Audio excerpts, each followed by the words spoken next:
looked into his schedule, and unfortunately, it's just not something that we'll be able to accommodate at this time. Known as the Paramount Case, the first blow was in 1938 when the Justice Department sued the 5 major studios and ordered them to stop block booking and blind bidding. Basic idea of the Paramount Case was that the big studios were engaged in monopolistic practices involving distribution of films, involving control over theaters. And what the Supreme Court was looking into was the set of practices that the studios were engaged in. Were these practices creating monopolies, or were they tending to create monopolies? Block booking is forcing theater owners to buy packages of movies containing mediocre films in order to get the hit films. Block booking is really no different than what we have today called bundling. In other words, they bundle cable with internet, with telephone, and they call it bundle.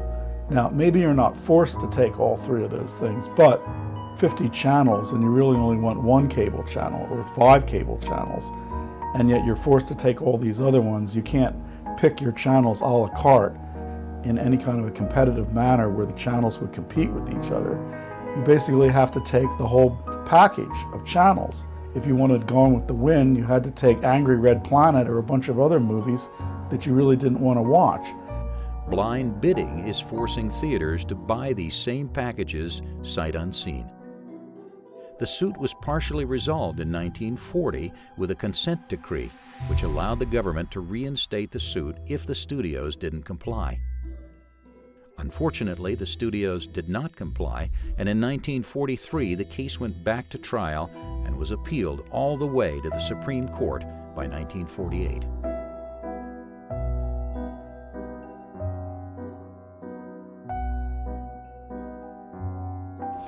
The Supreme Court was looking into the question of whether vertical integration between the producers of movies and the distributors of movies, the exhibitors of movies, if you will, the theaters, were creating a monopoly situation. Here, the High Court affirmed most of the consent decree's terms, but also ordered the movie moguls to sell their theaters. This single action by the U.S. government, known as divestiture, destroyed the Hollywood studio system and thus ended the golden age of Hollywood.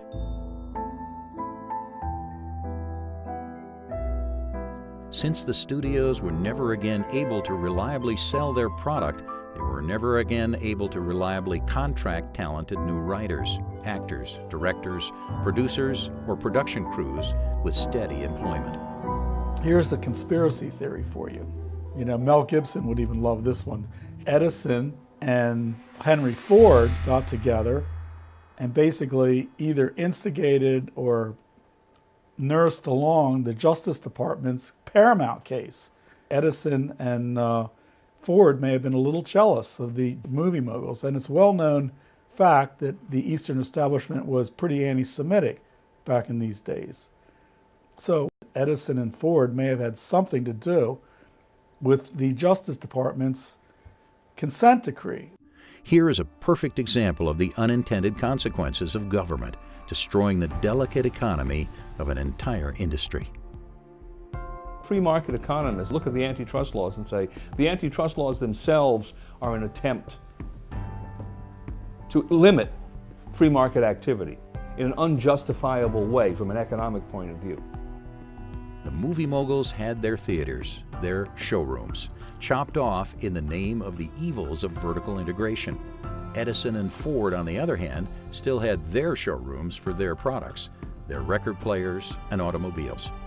Even though the 1940s saw some great movies, Philadelphia Story, Fantasia, Grapes of Wrath, Citizen Kane, Casablanca, It's a Wonderful Life, 12 O'Clock High, the Hollywood studios were headed for still more icebergs. After World War II, television burst upon the scene, and by 1950, this new invention fostered a serious drop in movie ticket sales. Television took a lot of people out of theaters and left them sitting at home watching television. The feature film, was still the bailiwick of the film of the theater. But after the introduction of television, there were less short films and other, non-feature works that were done in Hollywood to be exhibited in theaters. The movie moguls reacted by circling the wagons and initiating massive liquidations. First, they sold off their priceless collections of props and wardrobes from 50 years of movies that had changed Americans forever. Then they sold off their real estate, back lots where movies like Sunset Boulevard, High Noon, White Christmas, Oklahoma, Bridge on the River Kwai, and Ben-Hur were filmed. Add to these sad events the escalating massive unemployment due to the breakup of the studio system, and Hollywood talent, staff, and crews were desperate. Eventually, the stars realized they could survive better if they were not under contract to any particular studio. Thus was born the star system, a tough, brutal system where talent fees escalated into the millions and the studios suffered even more. So suddenly the stars, instead of being loyal to any given studio, were free agents. They were basically hired guns. They'd go from studio to studio, picture to picture, and their agents would basically negotiate for them.